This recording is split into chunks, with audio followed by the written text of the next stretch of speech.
Saudara-saudara yang terkasih, selamat jumpa untuk kita semua dalam inspirasi sabda keluarga pada hari ini. Hari ini hari Kamis, Minggu biasa yang ke-32. Bahan renungan kita diambil dari Injil karangan Lukas. Lukas bab 17 ayat 20 sampai dengan 25. Kedatangan kerajaan Allah.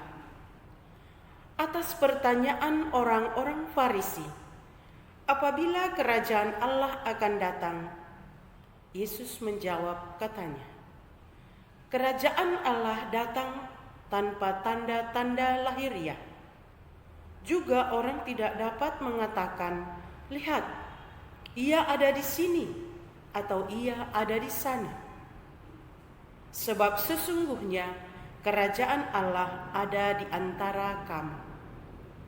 Dan ia berkata kepada murid-muridnya, akan datang waktunya, kamu ingin melihat satu daripada hari-hari anak manusia itu, dan kamu tidak akan melihatnya. Dan orang akan berkata kepadamu, lihat, ia ada di sana. Lihat, ia ada di sini. Jangan kamu pergi ke situ, jangan kamu ikut. Sebab sama seperti kilat memancar dari ujung langit yang satu ke ujung langit yang lain, demikian pula lah kelak halnya anak manusia pada hari kedatangannya. Tetapi ia harus menanggung banyak penderitaan dahulu dan ditolak oleh angkatan ini. Demikianlah Injil Tuhan. Terpujilah Kristus. Saudara-saudari yang terkasih, tema renungan kita pada hari ini, sebab sesungguhnya kerajaan Allah sudah ada di antara kamu. Lukas 17 ayat 21b. Kita baca tadi bahwa orang-orang Farisi bertanya kepada Yesus, kapan datang kerajaan Allah? Padahal sebenarnya mereka telah melihat dan mengalami apa yang telah diajarkan oleh Tuhan Yesus dan para muridnya. Tetapi mereka masih meminta tanda yang lain. Mengapa demikian? Karena mereka mengharapkan bahwa kerajaan Allah itu adalah secara politik dan mengharapkan ada seorang raja di atas segala raja. Farisi kurang menyadari bahwa Tuhan Yesus ada di antara mereka dan menjelaskan bahwa kerajaan Allah itu harusnya ada dalam hati dan kehidupan mereka. Yesus datang ke dunia terutama membawa kabar sukacita, yakni situasi kerajaan Allah. Apa itu kerajaan Allah? Kerajaan Allah berarti hadirnya Allah yang meraja, atau Allah yang meraja sehingga Allah menjadi semua dalam semua. Dan Yesus sendiri adalah tanda hadirnya Allah. Dia hadir di antara kita sebab dia adalah Immanuel. Walaupun kedatangan itu belum secara penuh sebab ia akan datang kedua kalinya. Yesus datang ke dunia oleh karena belas kasihan dan cinta Bapa kepada dunia untuk membebaskan manusia dan penderitaan. Allah Bapa mengutus Yesus membebaskan semua penderitaan, ketertekanan, kemiskinan, kelaparan, dan bahaya kematian yang disebabkan oleh penyakit dan persoalan-persoalan duniawi lainnya. Hadirnya kerajaan Allah akan ditandai dengan damai, shalom, dan sukacita, serta persaudaraan yang berdasar pada cinta kasih Bapa. Kerajaan Allah berbicara tentang keadaan hidup manusia atau keadaan hidup seseorang yang mengalami hidup dalam damai sejahtera.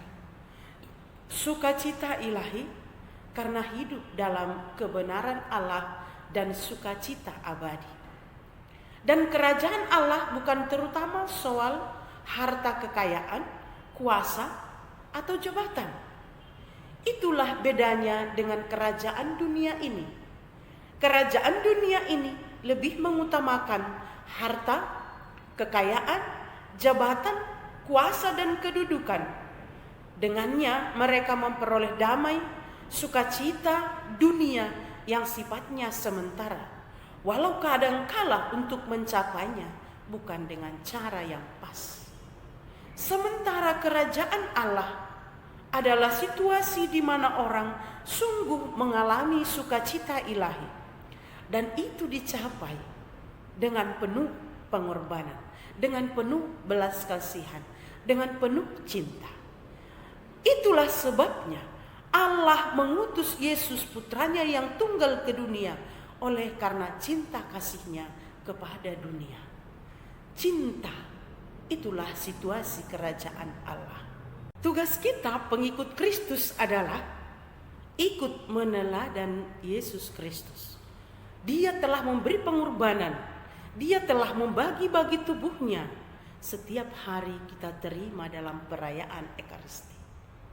Tugas kita pengikut Kristus adalah mewujudkan kerajaan Allah pada zaman ini lewat tindakan yang serupa atau menyerupai Yesus Kristus. Tentu kita tidak bisa melakukan hal yang ajaib atau mujizat-mujizat seperti yang dilakukan oleh Yesus. Tetapi kita bisa melakukan hal-hal yang sederhana. Bagaimana supaya situasi ini, situasi damai, situasi kerajaan Allah. Contohnya, ada banyak orang Kristen, ada banyak umat dari gereja kita yang pergi mengunjungi rumah sakit, mengunjungi orang sakit, mengunjungi orang yang dipenjara, membantu anak-anak di panti asuhan, membantu orang-orang miskin dan orang yang membutuhkan. Membentuk atau menciptakan kerajaan Allah ikut merasakan perasaan atau pengalaman yang dialami oleh sesama. Berduka cita dengan orang yang berduka cita, tertawa dengan orang yang tertawa, menangis dengan orang yang menangis. Ikut berbelas kasihan, ikut memiliki belas kasihan, dan bukan ikut-ikutan. Ya, bentuk situasi kerajaan Allah adalah situasi damai, shalom yang berdasar pada kasih ilahi. Bagaimana situasi kerajaan Allah ini ada di dalam keluarga kita masing-masing? Intinya adalah pelayanan kasih. Intinya adalah pengorbanan. Intinya adalah berbagi kasih. Dan itu membuat kita setiap pribadi menjadi pantas dicintai dan mencintai. Karena Bapa sudah terlebih dahulu mencintai kita umatnya. Hadirnya kerajaan Allah di tengah-tengah keluarga kita yang ditandai dengan cinta dalam rumah tangga kita, dalam keluarga kita, di sekolah tempat kita kerja, di kantor di tempat kita kerja. Ditandai dengan suasana akrab satu sama lain, ditandai dengan adanya saling peduli, saling mendukung antara anak dengan orang tua, antara orang tua dengan anak, dan antar sesama anak di dalam rumah itu. Saling memberikan ruang, tempat yang aman, tentram, tenang bagi satu sama lain. Sehingga tak ada satupun anggota keluarga itu yang gelisah tinggal bersama orang tua atau sanak saudara dalam rumah. Semuanya merasakan shalom, dan itulah damai sejahtera, dan itulah sukacita ilahi, dan itulah tanda kerajaan Allah ada di tengah-tengah kita. Sebab Yesus berkata, di mana ada 2 atau 3 orang berkumpul atas namaku, aku hadir. Aku ada di sana. Dan itulah yang menyatakan dan mempertebal iman kita bahwa Allah melalui Yesus Kristus selalu ada bersama kita. Hal ini bisa tercipta bila dalam keluarga kita ada kerelaan untuk saling berbagi pengalaman, untuk membangun perdamaian dan persaudaraan sejati di antar anggota keluarga tersebut. Untuk mengakhiri renungan ini, mari kita dengarkan sebuah kisah dialog antara ayah, ibu, dan anak gadis mereka yang polos dan lugu. Pada suatu hari, sang anak bertanya kepada sang ibu, "Ibu, mengapa aku dilahirkan wanita?" Sang ibu menjawab, "Karena ibu lebih kuat daripada ayah." Sang anak terdiam dan berkata, "Kenapa jadi begitu?" Sang anak pun bertanya kepada sang ayah, "Ayah, kenapa ibu lebih kuat dari ayah?" Ayah pun menjawab, "Karena ibumu seorang wanita." Sang anak kembali terdiam, dan sang anak pun kembali bertanya, "Ayah, apakah aku lebih kuat dari ayah?" Sang ayah pun menjawab, "Ya, kau adalah yang terkuat." Sang anak kembali terdiam dan sesekali mengerut dahinya. Dan dia pun kembali melontarkan pertanyaan lain, "Ayah, apakah aku lebih kuat dari ibu?" Ayah kembali menjawab, "Ya, kaulah yang terhebat dan terkuat." "Kenapa ayah? Kenapa aku yang terkuat?" Sang anak pun kembali melontarkan pertanyaan. Sang ayah pun menjawab dengan perlahan-lahan dan penuh kelembutan, "Karena engkau adalah buah dari cintanya." Saudara-saudari yang terkasih, situasi kerajaan adalah situasi penuh cinta, shalom, damai sejahtera, penuh sukacita. Dan dalam inspirasi atau ilustrasi tadi dikisahkan bahwa kau adalah buah cinta kami. Kau adalah buah cintanya. Cinta yang dapat membuat manusia tertunduk. Cinta yang dapat membuat manusia terdiam. Cinta yang dapat membuat manusia buta dan tuli. Tapi cinta jugalah yang dilakukan oleh Yesus hingga ia wafat, dikuburkan, dan bangkit pada hari ketiga.